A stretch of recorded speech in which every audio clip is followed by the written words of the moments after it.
پہ بے حد سب سے اچھے دانے سنبھال کے رکھتا ہے، جو بیج ہوتا ہے وہ سب سے بہتر ہوتا ہے، اس کو زمین میں دانہ ڈالتے ہوئے کوئی جھجک نہیں ہوتی کہ مٹی میں دانے رول رہا ہو، اس لیے جھجک نہیں ہوتی کہ وہ اپنی آنکھوں سے کئی بار مشاہدہ کر چکا ہے کہ میں ایک دیتا ہوں، اللہ کئی عطا کرتا ہے، اس لیے وہ اچھے دانے زمین میں ڈالتا ہے۔ کوئی کسان ایسا تو نہیں کرتا کہ مریل بیج ڈال دے، وہ کہتا ہے ساری محنت ضائع چلی جائے گی۔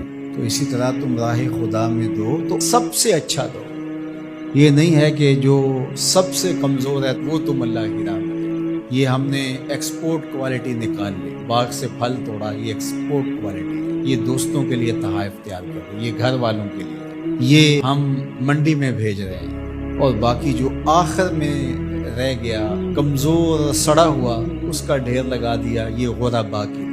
اللہ تعالیٰ فرماتا ہے اگر تمہیں اس طرح کا دیا جائے تو تم اس کو قبول کرو گے، لستم بے آخذی ہے، تم کبھی بھی اس کو قبول نہیں کرو گے۔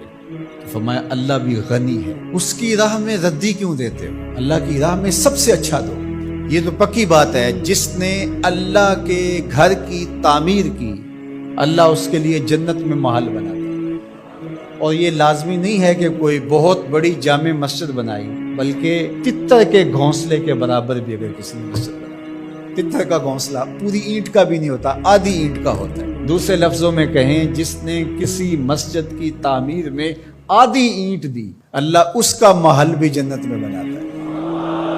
کتنا کرے اللہ اکبر۔ حدیث پاک میں آتا ہے جب کوئی شخص فوت ہو جاتا ہے تو اس کے اعمال کا سلسلہ منقطع ہو جاتا ہے، لیکن 3 عمل اس کے باقی رہتے ہیں۔ ایسا صدقہ جو تسلسل کے ساتھ باقی رہتا ہے، مسجد بنوا دی، دارالعلوم قائم کر دیا، پانی کا کنواں کھدوا دیا، ہاسپٹل بنا دیا، ایسا سلسلہ کر دیا کہ جو جاری رہتا ہے۔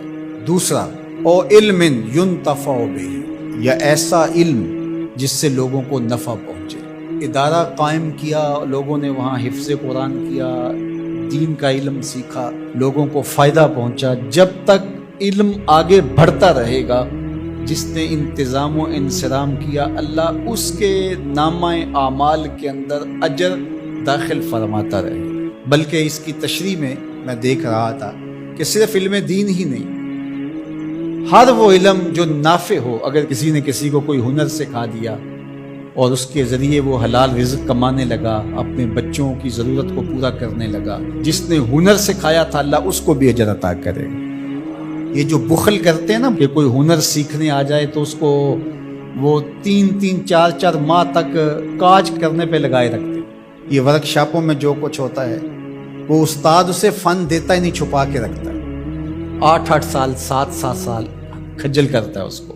حالانکہ جو بچہ سکول نہیں جا سکا اور ورک شاپ میں کام سیکھنے آیا ہے، درزی کے پاس کام سیکھنے آیا ہے، اور دیگر کوئی فن سیکھنے آیا ہے، تو اس کا مطلب ہے کہ گھر میں غربت اتنی ہے کہ یہ بچہ پڑھنے نہیں جا سکا، مجبوریوں نے اسے کام پہ کھینچ کے بھیج دیا ہے۔ یار 3 ماہ لگا دیے اس کو صرف کاج سکھانے پہ، اور اس کو پانا دے کر کے صرف پہیا کھولنے پر 3 ماہ ضائع کر دیے۔ آپ اس کو 6 ماہ میں کاریگر بنا کے بھیج دیں، وہ روزی کمانے لگے گا، عرش کا رب آپ پہ بڑی رحمت نازل فرمائے۔ یہ کیا ہوا کہ آپ اس کو 6 سال تک اپنے پاس بٹھائے رکھتے ہیں اور 6 سال تک اس کو کام نہیں سکھاتے۔ یہ غریب گھر کا بچہ سیکھنے آیا ہے، ماں روزانہ روٹی دے کے بھیجتی ہے کہ میرا لال جلدی کام سیکھ جائے، بہنیں اس کی جوان ہو رہی ہیں، میں ان کے ہاتھ پیلے کرنے ہیں، اور اس نے کاجوں پہ لگایا ہوا ہے۔ یہ ابھی تک اس کو کچھ سکھا ہی نہیں رہا، 6 سال اس کے ضائع کر رہا ہے۔ ذرا غور کیجئے، وہ کمائے گا، اس کی بہنوں کے ہاتھ پیلے ہوں گے، اپنے گھروں میں جائیں گی، آباد ہوں گی، اللہ اس کے رزق میں اس کے صدقے سے برکت ڈال دے گا۔ یہ کہتا ہے ٹھیک ہے، اس سے بھرپور فائدہ حاصل کر لو، اللہ پر بھی یقین رکھو، وہ تمہیں فائدہ دینے والا ہے۔ تیسری بات ارشاد فرمائی، او ولد صالح یدعو لہ، نیک اولاد جو ماں باپ کے لیے دعا کرے۔ صالح اولاد وہی ہوتی ہے جو ماں باپ کے لیے دعا کرے۔ 5 گانا نماز کی عادت رکھنے والی اولاد ماں باپ کے لیے اسپیشل الگ دعا نہ بھی کرے تو دن میں کتنی مرتبہ کہے گی، ربنا اغفر لی ولوالدی، اللہ مجھے بخش دے، میرے ماں باپ کی مغفرت۔ اچھی اولاد ماں باپ کے لیے نعمت ہے، اس کی آنکھوں کی بھی ٹھنڈک ہے، دل کا بھی قرار ہے، آخرت کی بھی بہار ہے۔ اللہ جل شانہ ہمیں اپنی راہ میں صدقہ کرنے کی توفیق ارزانی فرمائے، خیر کی راہوں کا مسافر بنائے، اچھے لوگوں کی سنگت عطا کرے۔